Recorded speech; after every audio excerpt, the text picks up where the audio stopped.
యోధులు ఎలా తయారవుతారు అనేది ఒక ప్రశ్న. ప్రొఫెసర్ సాయిబాబా గారు అమరులైన తర్వాత మన కాలపు యోధ అని ఒక వ్యాసం రాశాను నేను. యోధులు ఎలా తయారవుతారు? నన్నయ్య గారు మహాభారతంలో వీరుల జన్మంబు శూరుల జన్మంబు ఏరుల జన్మంబు ఎరగగా నగునే అని రాశాడు.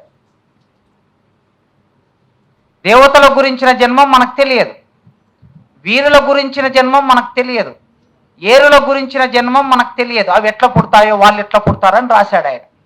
ఆయన కాలానికి అది సరిపోయేది. ఏరు జన్మం, ఏరు కూడా నది కూడా ఎక్కడ పుడుతుందో అని ఆయనకు తెలియదు కనుక అలా రాశాడు. కానీ ఇప్పుడు నది ఎక్కడ పుడుతుంది, ఎట్లా ప్రవహిస్తుంది, ఎక్కడ కలుస్తుందో చెప్తున్నాం మనం. ఈ కాలంలో ఉన్నాం. అందుకే వాళ్ళు యోధులైనా, వాళ్ళు దేవతలైనా, వాళ్ళు వీరులైనా, ఎవరైనా సరే, దేవతలంటే అమూర్త భావన కనుక మనం చెప్పలేము. ఆ ఒక్క విషయాన్ని పక్కన పెడితే ఎవరైనా సరే సమాజంలో సామాన్యులు అసామాన్యులుగా మారడానికి ఒక నేపథ్యం ఉంటుంది. వాళ్ళేమి ఆకాశం నుంచి ఊడిపడరు. ఈ సమాజమే వాళ్ళని తయారు చేసుకుంటుంది. ఈ సమాజం తయారు చేసే క్రమంలో సామాన్యులు అసామాన్యులుగా మారుతారు. అట్లాంటి అసామాన్యులు ఎందరో ఈ నేల మీద మనం చూశాం. అట్లాంటి నేపథ్యం నుంచి వచ్చిన ఒక సామాన్యుడు ఇవాళ అసామాన్యుడు అయ్యాడు. ఈ నవలను మధ్య మధ్యలో ఏమన్నా మా వాళ్ళు రౌండ్స్కు పోతూ ఉంటే అట్లా ఆఫీసులో కూర్చొని చదువుదామని ప్రయత్నం చేసి ఒక 50 పేజీలు చదివాను. కానీ నవల ఏదైనా సరే పూర్తిగా చదవకపోతే దాని మీద ఒక అంచనకు రాలేము మనం. మధ్యలో ఏదో ఒక క్యారెక్టర్ ఒక దూరం నడుస్తుంది, ఆ క్యారెక్టర్ పరిణామం ఏమిటో మనం చెప్పలేము. అందుకోసమే నేను నవల లోతుల్లోకి వెళ్ళలేను. మళ్ళీ ఎప్పుడైనా సందర్భం వీలుంటే మా యూనివర్సిటీలోనే ఒక సభ పెట్టి రవీందర్తోనే దీని మీద మాట్లాడించే ప్రయత్నం చేద్దాము. కానీ ఆ నవలను చదివి నవల మీద మాట్లాడాలి. నాకు నిజానికి ఆయన అప్పచెప్పిన బాధ్యత. ఈ నవలలో ఆ క్యారెక్టర్ను నడిపిన తీరు చివరి వరకు ముందు మాటలు చదివాను. ముందు మాటల్లో కూడా ఇది నవలనా జీవిత కథనా అనే ఆ చర్చ కూడా చూసినప్పుడు జీవిత కథ నవల రెండు వేరు వేరు ప్రక్రియలు కావచ్చు సాహిత్యంలో. కానీ ఈ ప్రక్రియలు ఇది ఫలానా ప్రక్రియ ఇట్లే రాయాలని ఎవరు చెప్పారు అనే ప్రశ్న దగ్గరికి నేను వస్తే మళ్ళీ మా రాములు సార్ ఏమంటాడు, ఆయన చాలా వివరంగా రాశాడు. ఆ ప్రశ్న దీన్ని ఇట్లే రాయాలని ఎవరు చెప్పిండు, ఫలానోడు ఎవడో చెప్పాడు. అట్లే ఎందుకు రాయాలి? నా జీవితం ఎట్లా చెప్తే అట్లా రాస్తాను. నేను నా జీవితం ఎట్లా నడిపిస్తే అట్లా రాస్తాను. మొదలు జీవితం ఉండాలి ముడిసరుకు సాహిత్యం.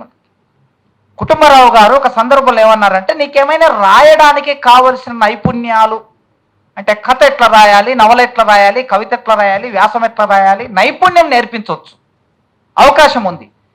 కానీ ఆ నైపుణ్యం నేర్పించడానికి కావలసిన ముడిసరుకు ఒకటి ఉంటుంది. ఆ ముడిసరుకు జీవితము. జీవితాన్ని ఎవడు నేర్పించలేడు, ఎవడి జీవితం వాడికి ఉంటుంది అన్నాడు ఆయన.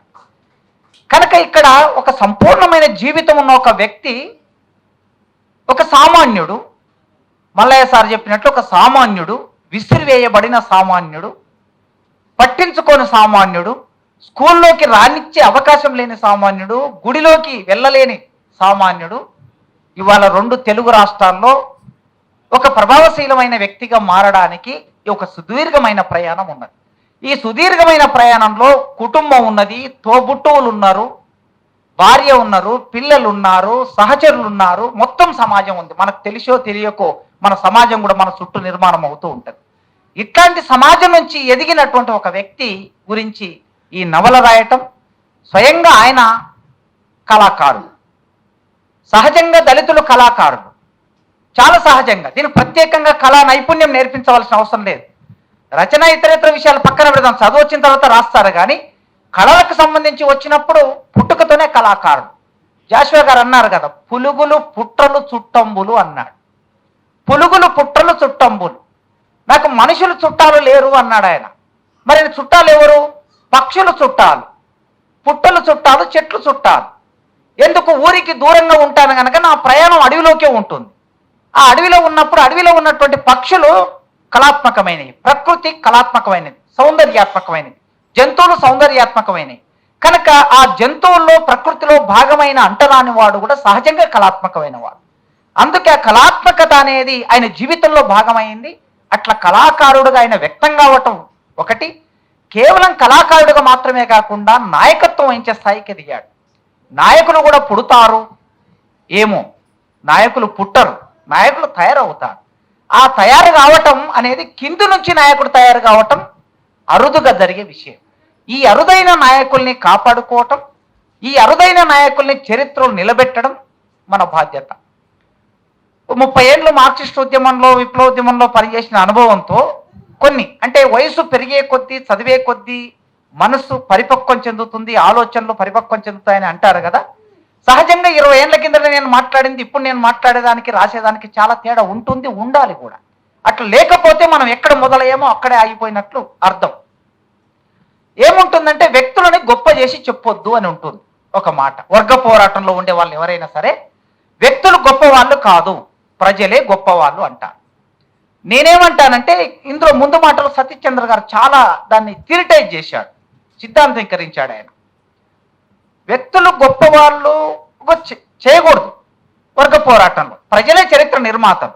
కానీ భారతదేశపు చరిత్రలోకి వచ్చినప్పుడు, ఇక్కడి సామాజిక నిర్మాణంలోకి వచ్చినప్పుడు అట్టడుగు వర్గం నుంచి ఇంత దూరం ప్రయాణం చేయటం అనేది ఈ సమాజానికి అవసరమైనది, ఈ సమాజానికి చెప్పవలసినది.